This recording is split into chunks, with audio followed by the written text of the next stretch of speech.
videos, right? I wasn't thinking about no advertising or no opportunities. I wasn't thinking about none of that stuff. I was just basically just traveling, having a good time with my friends and family. And then every couple, say 18 months online, things change, right? That's how it is, right? But when things change, all of a sudden it became I started meeting other people, and they said, hey, you know what, I got I'm a real estate agent and I have a channel. And then some people said, hey, I got this business opportunity. And that's when I was like, I wasn't even thinking like that. I'm just having a good time. And then I started getting the emails and with all these opportunities, right? And so that's when, in my mind, oh, okay, I can actually make money doing this. So when did that shift happen for you? So Lopaze, this is an interesting thing that's very unique and probably unrelatable in a lot of ways in my story. Because I've taught, because it's so interesting because entrepreneurship has like just blown up, right? Like it was never what it is like now. No. And I've actually had a lot of girlfriends who have become entrepreneurs like in the last couple of years, who are in the corporate space and left and all of that. So what is sort of unrelatable about my story, but is truly my path, is I always worked for myself. I've been an entrepreneur from day one.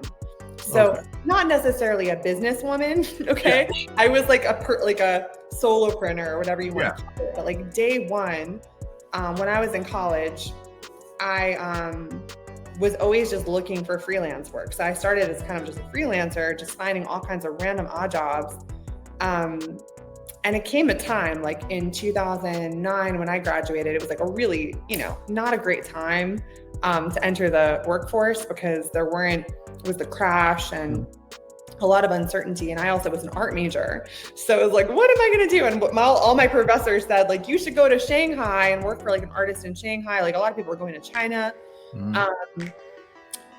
But I asked my dad, I'm like, Dad, what do you think? Like, do you think I should like try to get some graphic design job somewhere? And he's like, you've been hustling all this time, like different odd jobs and doing freelance work. He's like, just keep doing it.